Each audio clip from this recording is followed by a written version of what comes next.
Um,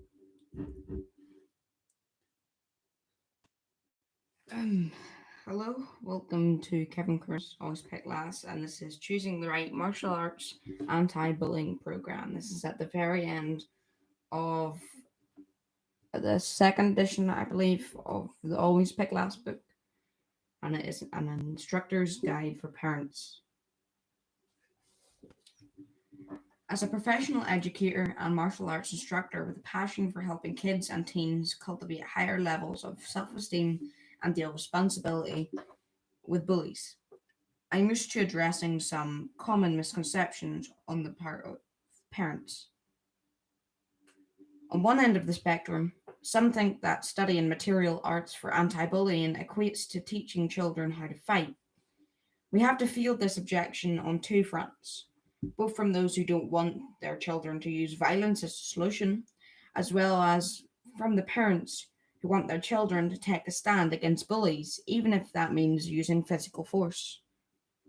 The fact is that while we do teach self defense, this is the absolute last and least desirable option on a full menu of conflict avoidance strategies, and our last students learn.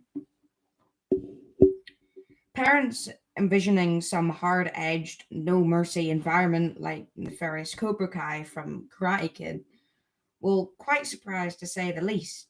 Quite frankly, kids who are regularly exposed to our curriculum will be light years ahead of their peers when it comes to managing the social and psychological pressure of bullying, should they experience it.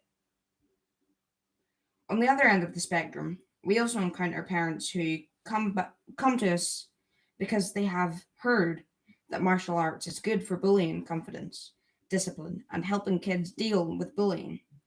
I consider this a mixed blessing of sorts, because although I'm glad that this impression led them to take action and find my program, I also know this martial arts practice in itself does not develop these benefits, at least not in a meaningful or lasting way.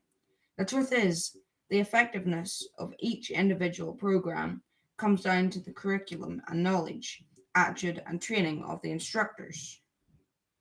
This is why the child's and parents' experience may vary dramatically from one martial arts program to the next. In fact, many instructors operate under the same misconception, thinking that the activity itself is the confidence builder and bully prevention program. But when it comes to the actual know how of systematically teaching children to develop the personal resources to deal with bullying, unfortunately, many haven't a clue. That said, here's my first recommendation: do a little research up front and see if the school you're looking at appears to have any expertise in character development and anti bullying. Ask for referrals. Oh, uh, sorry, Alice. Ask for referrals from other parents you trust. Look at the website or other promotional information to get a sense of the school's identity, and of course, make an appointment so you can evaluate the program firsthand. My second recommendation may reveal a bit of bias on my part, but it's also something I believe it strongly. This had to do with practically and authenticity. Broadly speaking, for all the different martial arts schools and disciplines out there, and there are many, when it comes to the physical skills aspect, we can divide them into two categories: fantasy based and reality based. Not to be confused with the training facility that claims to train for the street. Ironically, these can be the most fantasy based of all. My preference and recommendation is, if possible, to find a school that trains realistic physical skills. Make no mistake, just about every type of martial arts program promotes practical self defense.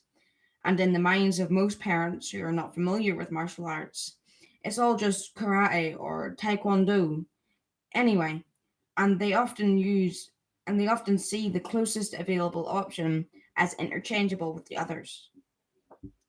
This is completely normal, of course. Whenever we are novices in a certain field or industry, we tend to think in terms of general generalities, whereas the more knowledgeable we become, the more we're able to think in terms of specifics and identify differences. There are vast differences in the functionality of various martial arts approaches, just as there are vast differences in teaching of various instructors. Just because we don't promote fighting or talk about it in our regular classes does not mean that we should not train our students to be able to perform under real pressure if they were ever faced with an unavoidable physical assault.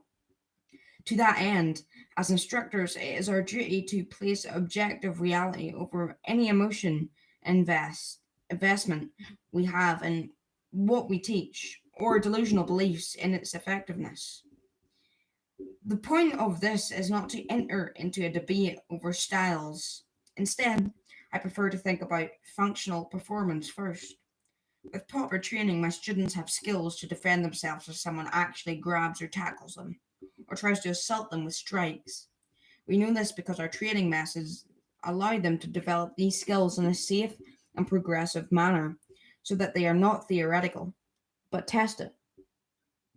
I'm thankful that all the kids we've helped to become more confident and to responsibly handle real life bullying situations.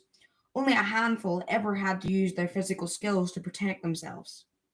In a couple of situations, however, these situations were serious, and you can bet those students and their parents were very glad they had functional skill at their disposal.